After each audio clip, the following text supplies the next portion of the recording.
ordered to collect and keep records, driver's licenses, address, social security numbers, and so forth.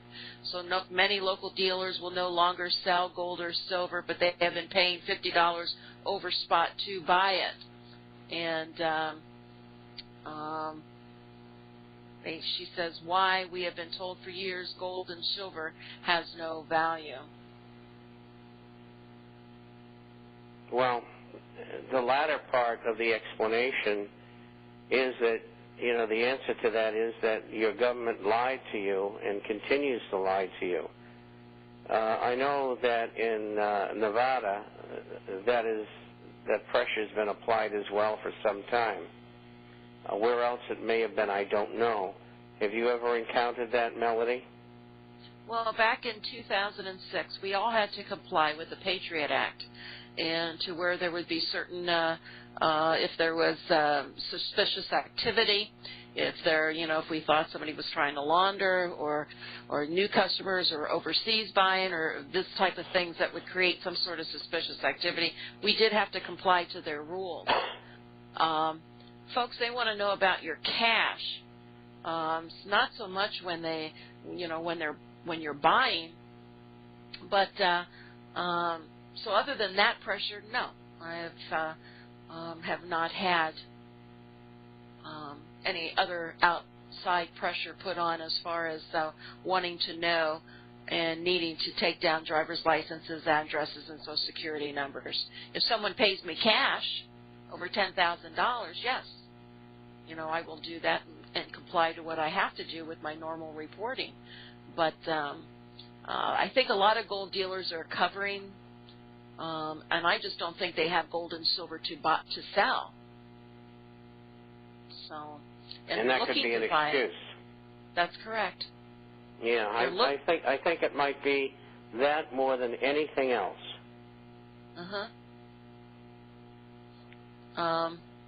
The local dealers and local dealers are almost like pawn shops.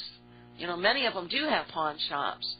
So, they do have different requirements because they have to report, like if people sell guns or jewelry, there's special reporting because of theft.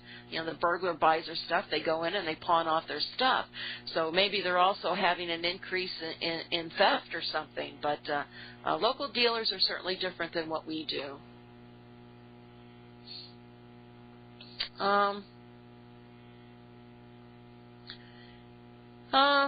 The U.S. and EU banks are in bad shape. What about the Asian banks?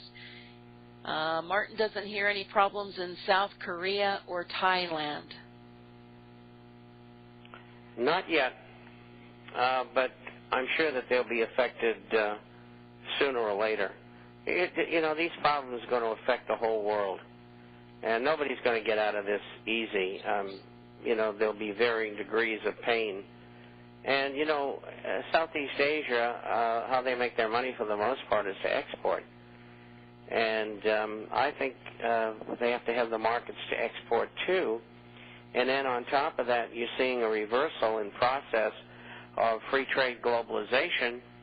So I think they're going to have problems. Just because they don't now, they may have them in the future and probably will. Well, Bob, I have to read this one. This came in. It says, I do sound differently, definitely younger. But how do you sound? Do you sound younger too? I can't tell. You're listening to me. I think you do. We'll have to ask the listeners. Well, I'm sure we'll get some commentary, yeah. This gentleman would like you to talk about Barrick Gold. BNN, the equal to CNBC there in Canada, had some of the shills speaking this morning regarding Barrick, more or less talking gold down. And from what he can gather, Barrick is a Canadian outfit that fronts for the USA gold manipulators, then plays the games with the U.S. Power Club.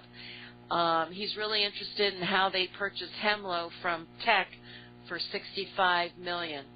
He says he was involved in the discovery and development of Hemlo back in the early 80s.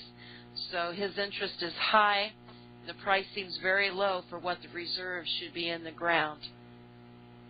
Well, I agree with that too, but it's been a long time, and your memory fades as time goes on. I just really can't comment on the value at the time of the purchase from Tech, but I can comment about his comments, and they are correct.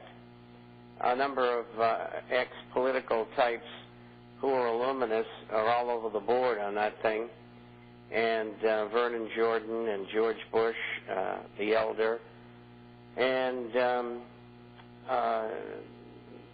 Damaris, if my memory serves me correctly, and Brian Mulrooney, and a host of CFR Bilderberger types. And it was found in discovery when the coin company took Barrick to court.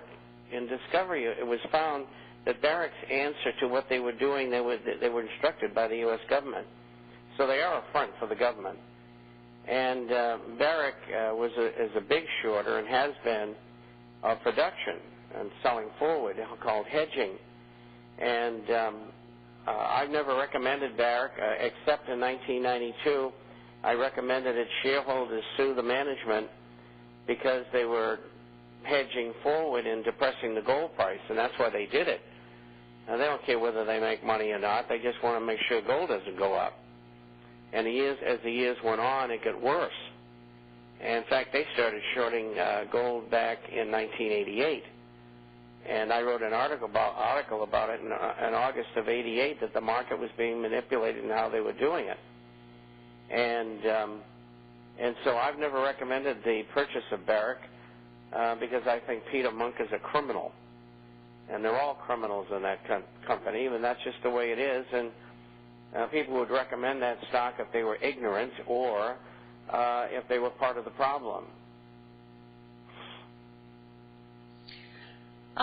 Yesterday, Rick Santelli went off on CNBC about the Obama's mortgage bailout plan. Any comments? Well, I didn't see it, and so I can't say because I don't know what he said. Oh, he just pretty much said he got the traders on the floor all fired up, saying that we don't want to pay for our neighbors' mortgages, and we work to pay our bills, and they went in over their head. In fact, I saw where somebody that was making $20,000 a year ended up buying $1 million home. I think that's at the extreme, but I guess it did happen, and so that was pretty much what his comments were. Well, the government says they're not going to extend or help people like that, but I don't believe the government because they never tell the truth. And so Santelli was probably correct, and it's my feeling as well that all those foreclosures should have went forward, and they're just trying to keep the excess of homes on the market, and the taxpayer who did the right thing gets to pay for it, and it's awful. It's terrible what's going on. And, why do you think they've got 6 major internment camps built in the United States and then hundreds of others? And they exist. I know. I've talked to people in special forces, special operations. They've told me. And so why do they do it? Why are they doing that? Well, they expect unrest from the people from legislation like this and the fact that many, many people are going to be unemployed. Intermediate unemployment is 15.5%. It will be 22 next year at the end of this year. And next year it will probably be over 30%. And you're going to have a lot of unhappy people out there. And quite frankly, I think government is trying to provoke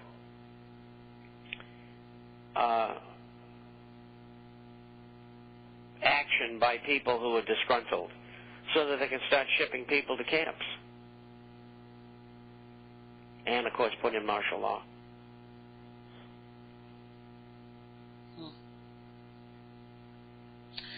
Let's see. We have some questions here.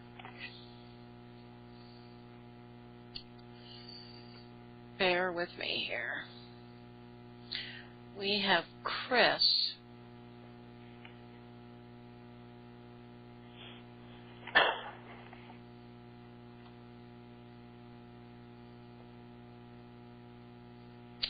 One moment, folks. One moment.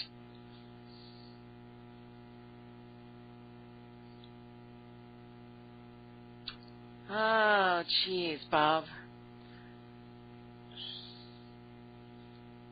My computer is doing goofy things. Hold on.